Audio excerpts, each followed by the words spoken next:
جو لوگ مسلمان ہیں یا یہودی یا عیسائی یا ستارہ پرست، یعنی کوئی شخص کسی قوم و مذہب کا ہو، جو اللہ اور روز قیامت پر ایمان لائے گا اور عمل نیک کرے گا، تو ایسے لوگوں کو ان کے اعمال کا صلہ اللہ کے ہاں ملے گا، اور قیامت کے دن ان کو نہ کسی طرح کا خوف ہوگا اور نہ وہ غمناک ہوں گے۔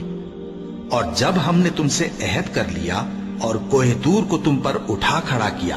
اور حکم دیا کہ جو کتاب ہم نے تم کو دی ہے اس کو زور سے پکڑے رہو، اور جو اس میں لکھا ہے اسے یاد رکھو تاکہ عذاب سے محفوظ رہو، پھر تم اس کے بعد عہد سے پھر گئے، سو اگر تم پر اللہ کا فضل اور اس کی مہربانی نہ ہوتی تو تم خسارے میں پڑ گئے ہوتے۔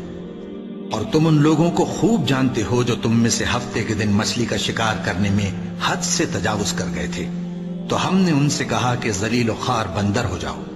اور اس قصے کو اس وقت کے لوگوں کے لیے اور جو ان کے بعد آنے والے تھے عبرت اور پرہیزگاروں کے لیے نصیحت بنا دیا۔ اور جب موسیٰ نے اپنی قوم کے لوگوں سے کہا کہ اللہ تم کو حکم دیتا ہے کہ ایک بیل ذبح کرو، وہ بولے کیا تم ہم سے ہنسی کرتے ہو؟ موسیٰ نے کہا کہ میں اللہ کی پناہ مانگتا ہوں کہ نادان بنوں۔ انہوں نے کہا کہ اپنے پروردگار سے التجا کیجئے کہ وہ ہمیں یہ بتائے کہ وہ بیل کس طرح کا ہو۔ موسیٰ نے کہا پروردگار فرماتا ہے کہ وہ بیل نہ تو بوڑھا ہو اور نہ بچڑا، بلکہ ان کے درمیان یعنی جوان ہو،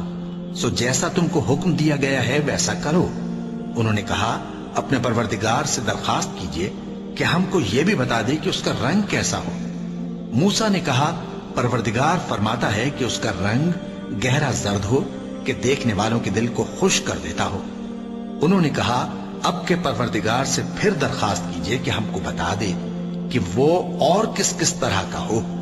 کیونکہ بہت سے بیل ہمیں ایک دوسرے کے مشابہ معلوم ہوتے ہیں، اور اللہ نے چاہا تو ہمیں ٹھیک بات معلوم ہو جائے گی۔ موسیٰ نے کہا کہ اللہ فرماتا ہے کہ وہ بیل کام میں لگا ہوا نہ ہو، نہ تو زمین جوتتا ہو اور نہ کھیتی کو پانی دیتا ہو، بے عیب ہو، اس میں کسی طرح کا داغ نہ ہو۔ کہنے لگے اب تم نے سب باتیں درست بتا دیں، غرض بڑی مشکل